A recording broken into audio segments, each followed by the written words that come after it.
پائے یہاں پہ یہ مشکلات کیوں ہمیں درپیش ہے. یہ وہ صورتحال ہے کہ جب یہاں پہ مالی طور پہ یہ صوبے مستحکم نہیں تھے,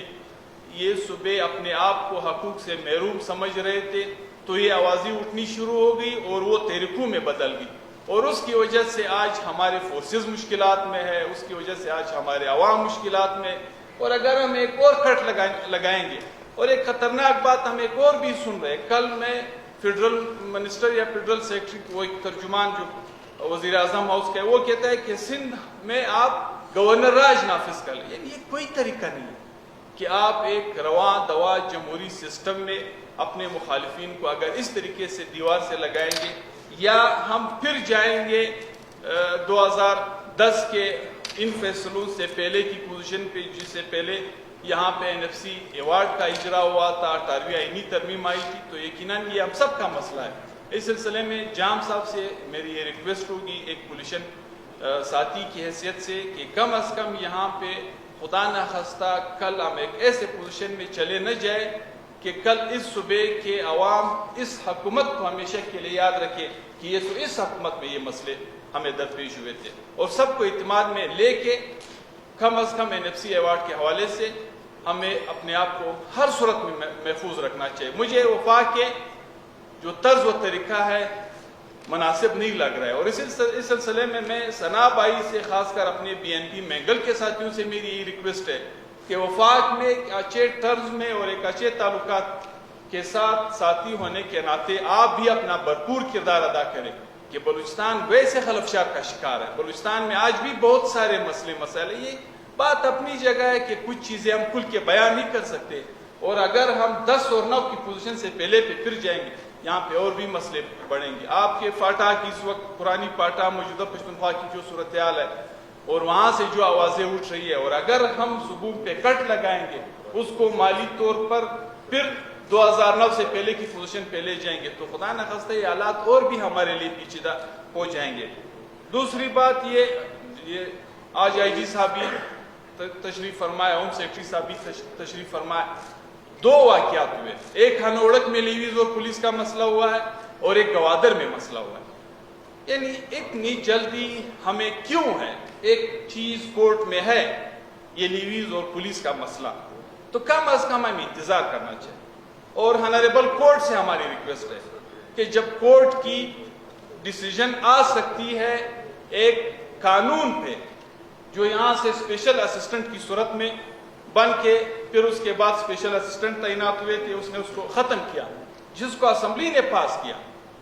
اس پہ فیصلہ آ سکتا ہے.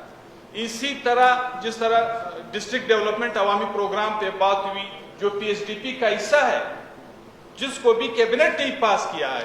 ہنریبل کورٹ کا اس پہ فیصلہ آ سکتا ہے. تو کم از کم ہنریبل کورٹ سے ہماری ریکویسٹ ہے کہ کم از کم اس مسئلے پہ بھی ایک فیصلہ آنا چاہیے, کیونکہ جب کوئی چیز کورٹ میں چلی جائے پھر اس پہ بات نہیں ہو سکتی ہے کھل کے. تو جب تک کورٹ کا فیصلہ آتا ہے تو میں IG صاحب سے ریکویسٹ کرتا ہوں کہ اس میں جلدی نہیں ہونی چاہیے, کہ یہاں تک کہ گوادر میں تحصیلدار اور لیویز رسالدار پہ میرے خیال میں FIR تک بھی پولیس کی طرف سے کاٹے جا چکے ہیں. ہنوڑک میں اسی طرح کا ایک مسئلہ چل رہا تھا. تو یہ معاملہ جب تک کورٹ کا اس پہ ایک واضح فیصلہ نہیں آتا ہے, اس وقت تک اس چیز کو ویسے ہی پرانی پوزیشن پہ رکھنے کی ریکویسٹ ہے. اور ایک چوتھی بات جام صاحب, چونکہ ہم تقریباً کوئٹہ اور کچھ شہروں سے علاوہ ہم سارے بارڈر کے رہنے والے لوگ ہیں, یعنی یہی صورتحال جو تفتان پہ ہے ایران کے ساتھ بارڈر کے کاروبار کے حوالے سے, وہی صورتحال چمن میں ہے افغانستان کے بارڈر کے ساتھ, پھر اس پورے بیلٹ میں. اور وہاں پہ کاروبار کا بھی ہم سب کو پتہ ہے. صبح ہمارے وہ طبقہ, ہمارے وہ داڑھی دار طبقہ جو بارڈر کراس کر کے وہاں سے گھی کا کوئی ڈبہ اٹھا کے ادھر لے آتے ہیں, ادھر سے کوئی چیز اٹھا کے ادھر لے جاتے ہیں, اس پہ اس کا گزر بسر ہوتا ہے. ابھی اس لاک ڈاؤن میں لوگ, اب جس طرح یہاں پہ بات ہوئی, اویئرنیس نہیں ہے, لوگ خوف کے مارے نہ ٹیسٹ کرواتے ہیں نہ اپنے آپ کو کوارنٹائن کرتے ہیں. تو اس مشکل سے بچنے کے لیے کچھ لوگ جو پاکستانی ہوتے ہیں وہ پاکستان آنے کے لیے غیر قانونی راستہ اختیار کرتے ہیں, لوگوں کے ذریعے سے اپنے آپ کو گھر پہنچانے کی کوشش کرتے ہیں. یا وہ لوگ جو افغانی ہے جو اس طرح پھنسے ہوئے, وہ جب درمیان میں بارڈر بند ہوا تھا، بارڈر کراس کرنے کے لیے اپنے گھروں کو جانے کے لیے غیر قانونی طریقے جب استعمال کرتے، لیکن کچھ چیزیں ایسی ہیں کہ جہاں پہ میں مناسب نہیں سمجھتا ہوں کہ اس پہ بات کروں. لیکن جب ایک معمولی سی اتنی چھوٹی سی حرکت پہ باقاعدہ لوگوں پہ فائرنگ ہوئی تھی، سہیل خان ایک لڑکا تھا، وہ اس میں شہید ہوا تھا، ایک اور اس کے ساتھ زخمی ہوا تھا، پھر ہم اس کو یہ ٹراما سینٹر میں لے کے آئے تھے، ایڈمٹ کروایا تھا، اس کا علاج ہو رہا تھا. اور دوسری طرف سے یہ پریشر پی ایف سی کی طرف سے ڈسٹرکٹ ایڈمنسٹریشن پہ کہ نہیں آپ جا کے ایف آئی آر بھی کٹوا لیں اور پکڑے بھی لوگوں کو. ڈسٹرکٹ ایڈمنسٹریشن سے جب ہماری بات ہوئی تو میں نے ان کو کہا کہ دو تو ویسے ہی انہوں نے مار دی، اور معمولی سی بات پہ کوئی ایسی بات بھی نہیں تھی. اور ابھی آپ جا کے گھروں پہ چاپے مار کے لوگوں کو اٹھانے کا سلسلہ بھی جب شروع کرو گے تو آپ مجھے بتا دیں آپ پبلک کو پیغام کیا دے رہے ہو. اور یقین کرے 2-3 دن وہ ایڈمٹ رہا، چوتھے دن وہ فوت ہو گیا. وہ ایف آئی آر کا معاملہ تو ہم نے بڑی مشکل سے رفع دفع کیا. ابھی کل پرسوں سے پھر کوشش ہو رہی کہ ہم جا کے میڑ مرکہ جرگہ کریں.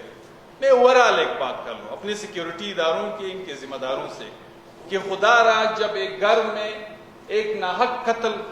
ہو کے وہ چلا جائے گا، اس کے پسماندگان کے کیا تاثرات ہوں گے. یہاں پہ اکثر و بیشتر ہمارے وہ لوگ جو یا ایسی طریقوں کی ہاتھوں چڑھے ہیں جو آج پہاڑوں پہ جا کے مطلب اپنی زندگی کی